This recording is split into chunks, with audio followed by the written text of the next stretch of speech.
Some RPGs launch with big expectations, only to fade from the spotlight when the next blockbuster hits.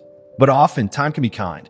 These 10 underrated gems weren't perfect, yet each offers something fresh, ambitious, or quietly brilliant that deserves a second look today. When Resonance of Fate launched in 2010, it was overshadowed by juggernauts like Final Fantasy XIII. Many players skipped it, but those who stuck with it discovered one of the most inventive RPG combat systems of its generation. A mix of tactical gunplay and stylish acrobatics that still feels fresh today. Set in a dystopian, steampunk world suspended inside a massive mechanical tower called Basel. The story follows three mercenaries whose seemingly small missions gradually reveal a much bigger mystery about the very structure of their society. It's a setting that oozes atmosphere. Dusty industrial streets, glowing clockwork interiors, and a moody soundtrack that perfectly fits its noir meets steampunk vibe. The real star is the combat. Instead of swords and spells, you wield handguns and machine guns in a turn-based system built around movement, positioning, and a mechanic called hero actions. Characters sprint along acrobatic paths while unloading bullets in slow-motion ballets of gunfire. You manage resonance points to chain attacks and juggle enemies in midair, creating fights that look like choreographed action scenes while still demanding careful planning. Customization is equally deep. Weapons can be modified with dozens of parts, allowing you to fine-tune everything from firing speed to bullet spread. There's no traditional leveling. Instead, you gain stats by using specific weapon types, encouraging experimentation with different builds and strategies. Admittedly, it has a steep learning curve. The tutorials can feel overwhelming, and early battles punish mistakes harshly. But once the systems click, the game reveals a combat loop unlike anything else in the genre. Fast, strategic, and endlessly stylish. Even its narrative, which seems understated at first, rewards patience with emotional payoffs and subtle world building that sticks with you. Over a decade later, Resonance of Fate remains a standout for players willing to embrace its quirks. Lousy scum! Another step. When Kingdoms of Amalur Reckoning dropped, it carried a strange mix of hype and skepticism. Big names were involved: Elder Scrolls veteran Ken Ralston on design, fantasy author R.A. Salvatore crafting the lore, and Spawn creator Todd McFarlane handling art direction. Yet the game arrived without a clear identity, and its launch was overshadowed by publisher drama that ended with the studio's collapse. It's easy to forget that behind all that noise was a genuinely excellent action RPG that still holds up. What sets it apart is its combat. While many open-world RPGs of the time relied on clunky melee or static spellcasting, this game delivered slick, responsive fighting that felt closer to a character action title. Dodges, parries, and fluid combos, whether you wielded a giant greatsword or a pair of daggers, made every encounter lively. Magic integrated seamlessly, so you could blink between slashing enemies and unleashing lightning storms without ever breaking the rhythm. Its world of Amalur is massive and vibrant, with zones that range from lush forests to eerie Feylands full of ancient ruins. The lore, though dense, rewards exploration. Faction quest lines delve into political intrigue, Fey myths, and moral dilemmas, giving side missions more weight than typical RPG filler. The Fate system lets you reshape your character's class at any time, encouraging experimentation instead of punishing you for early choices. Of course, it's not perfect. The main story leans heavily on fantasy tropes, and the sheer volume of loot and quests can feel overwhelming. Some players found the art style a little too bright and cartoony compared to its darker contemporaries. But those quirks are easy to forgive when the moment-to-moment gameplay feels this good. A remaster, Re-Reckoning, quietly released in 2020, improving visuals and quality of life. If you missed it the first time, check it out.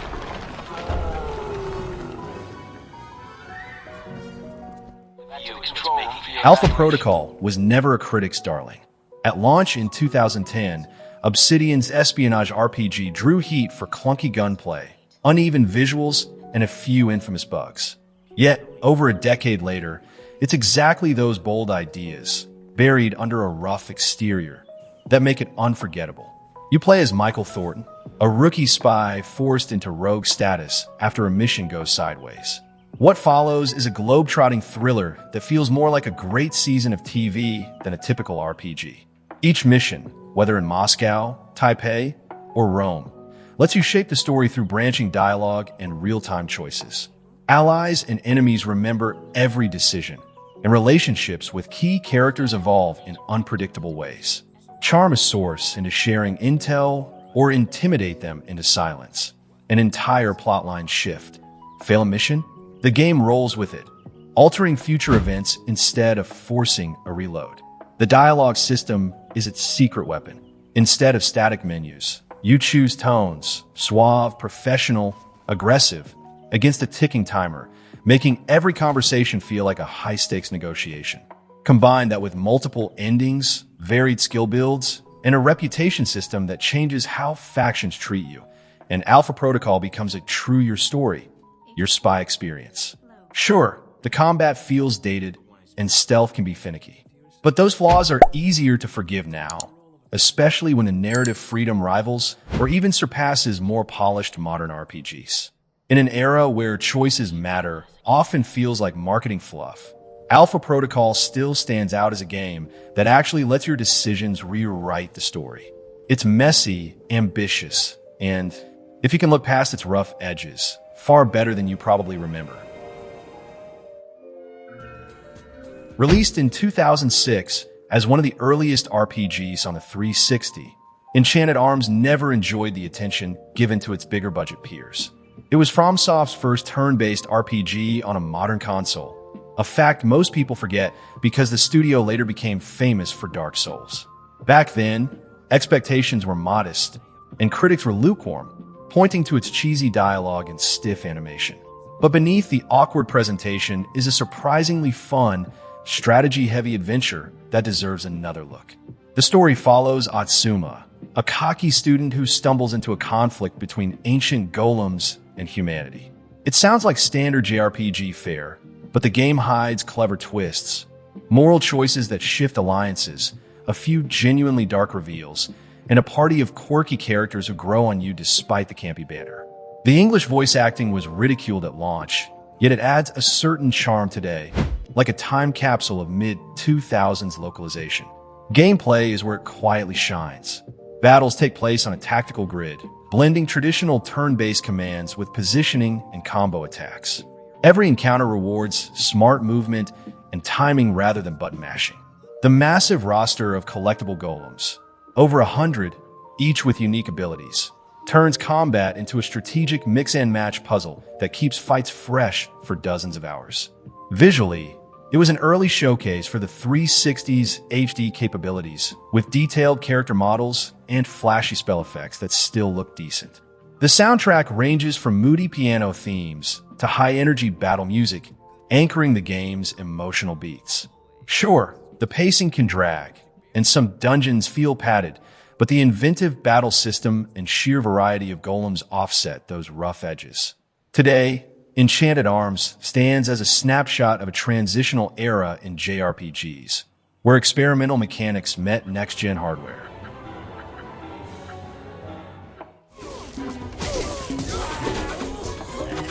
When Sudeki launched for the original Xbox in 2004, Microsoft marketed it as their answer to the PlayStation's JRPG dominance. That hype worked against it. Critics and players came in expecting a massive 60-hour epic on par with Final Fantasy X, and instead found a focused 15 to 20-hour action RPG. Reviews at the time often dismissed it as lightweight, but those lowered expectations hide a game that confidently blends Western and Eastern design in a way that still feels fresh today. The real-time combat is the hook that keeps it memorable. You got a party of 4, a melee brawler, a sharpshooting gunner, a powerful mage, and a versatile hybrid, and you can swap between them at will. This instant switching turns every encounter into a stylish dance of sword combos, long-range gunplay, and screen-filling spells. Each hero has distinct moves and personalities, so rotating through the roster never feels like a gimmick. Boss fights, in particular, benefit from the ability to change tactics on the fly, adding a sense of energy most early 2000s RPGs lacked. Its presentation is equally striking. Rather than the grim browns and grays common to Western RPGs of that era, it bursts with saturated color, gleaming seas, lush forests, and sun-washed cityscapes. The sweeping orchestral soundtrack matches that optimism, giving the world a Saturday morning adventure vibe. Even now, the art direction holds up beautifully in HD, and the brisk pacing makes it a perfect weekend playthrough. That's not to say it's flawless. Dialogue can be wooden. The light versus darkness story is familiar, and some character models betray the Xbox's hardware limits. But the charm outweighs the rough edges. By fusing bright, anime-inspired aesthetics with fast, combo-driven action, Sudeki carved a niche all its own. It never received a sequel and was quickly overshadowed by bigger-budget hits. It remains one of the most overlooked gems.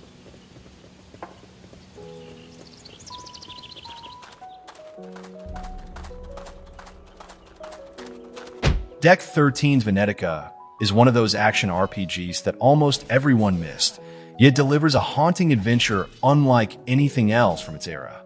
You play as Scarlet, a young woman who discovers she's the daughter of Death himself and is drawn into a battle between the living and the supernatural.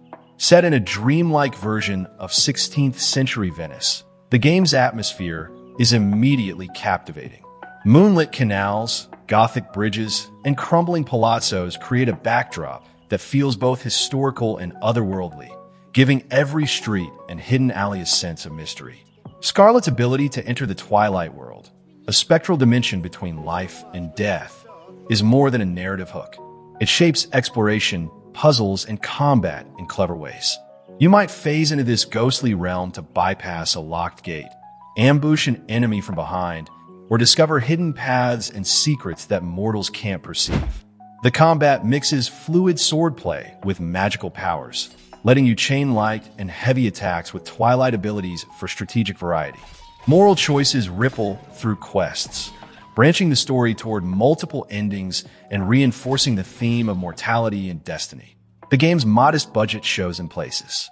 Animations can feel stiff, enemy AI is inconsistent, and the English voice acting sometimes veers into awkward territory. Yet these rough edges are easy to forgive when the world itself feels so alive and the story so quietly affecting. Side quests often reveal touching vignettes about love, betrayal, and sacrifice, while the moody soundtrack underscores the city's melancholic beauty. Venetica never enjoyed major marketing or sequels, and that lack of attention kept it in obscurity. But for players willing to look past some jank, it's a hidden gem that proves atmosphere and heart can matter more than big budgets.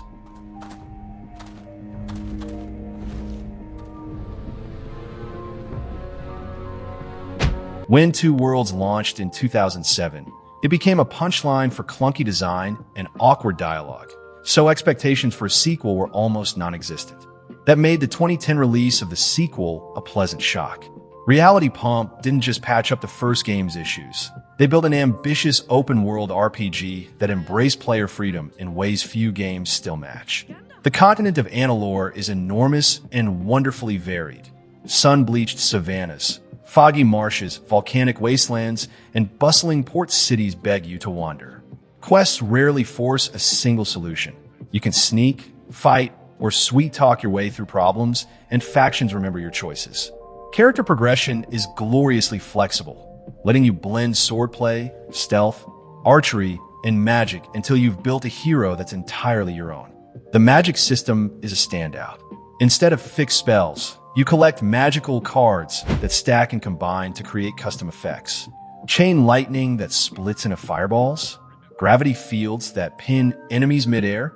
You can invent them all. Crafting and equipment upgrading are equally deep, rewarding experimentation over grind. It isn't flawless. The voice acting wobbles, the story meanders, and combat animations occasionally feel stiff, but those quirks give it charm. What matters is the sense of agency and discovery, the feeling that the world reacts to your whims. Two Worlds 2 may never be as fleshed out as Skyrim or have Witcher-level narrative, yet it delivers the kind of systemic, player-driven adventure that made classic PC RPGs so beloved. More than a redemption, It's proof a sequel can surpass expectations and quietly earn cult status. What's this?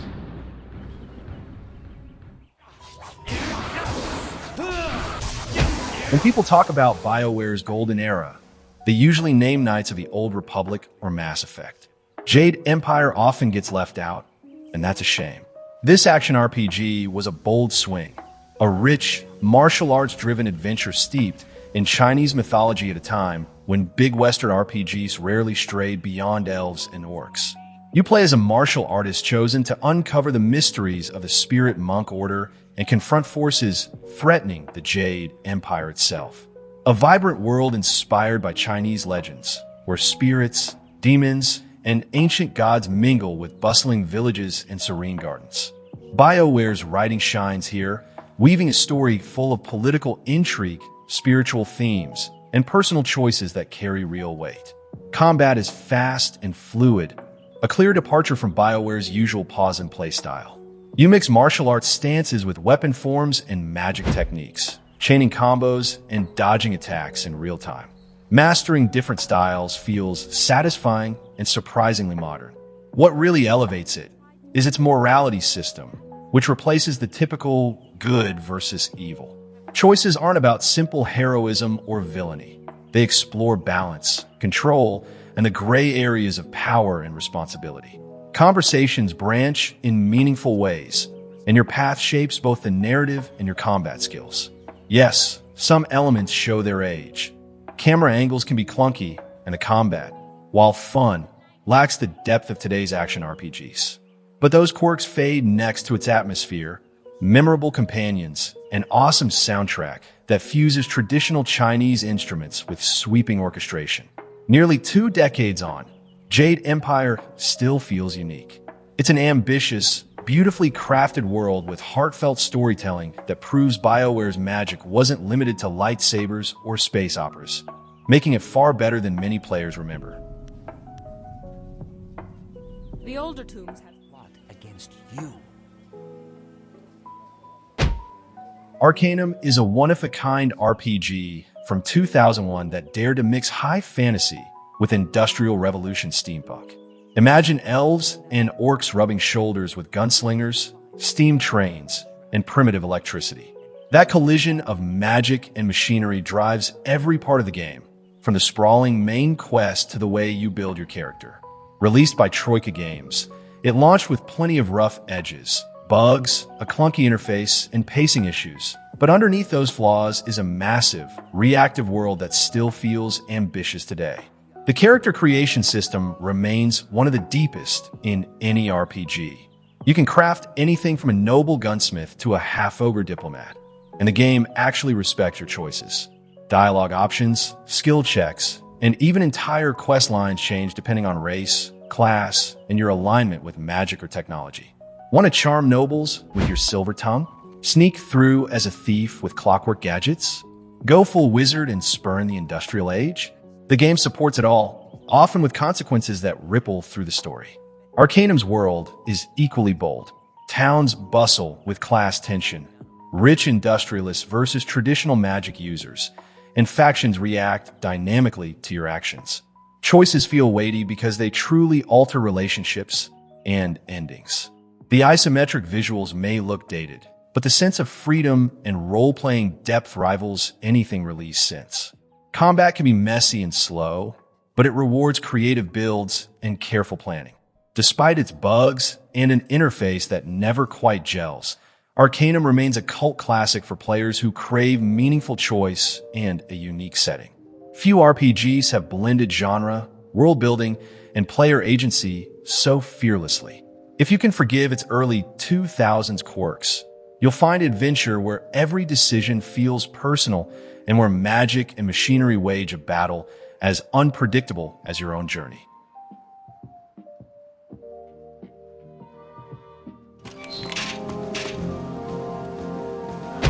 "2000s Nox often gets mistaken for a simple Diablo imitation, but the resemblance is only skin deep.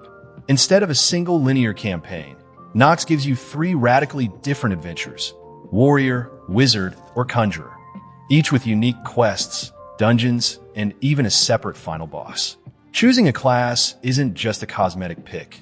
It reshapes the entire game and practically begs for multiple playthroughs, something most action RPGs still don't offer. Combat is the big surprise. Rather than click-and-watch auto attacks, the game uses crisp, WSD-style movement and real-time aiming for spells and projectiles. Every dodge, fireball, and sword swing feels responsive, closer to an action game than the era's typical point-and-click RPG. Add in environmental traps and clever level design, and fights stay sharp long after the tutorial. The world itself bursts with personality. Bright, cartoonish visuals contrast the usual Gothic palette, while witty dialogue and cheeky NPCs keep the tone light without ever slipping into parody. Multiplayer was another ahead-of-its-time feature. Modes like Capture the Flag and frenetic arena battles gave Nox a cult online scene that survived for years. So why isn't it better known? Timing and marketing. It launched a few months before Diablo 2, whose massive success sucked all the oxygen from the room. The developer's own focus shifted to other projects, leaving the game without sequels or major updates. Yet if you fire it up today, you'll find an agile, funny, and wildly replayable action RPG whose design still feels fresh. Nox isn't a relic. It's a reminder of how inventive the genre can be when it values speed and creativity over endless loot treadmills.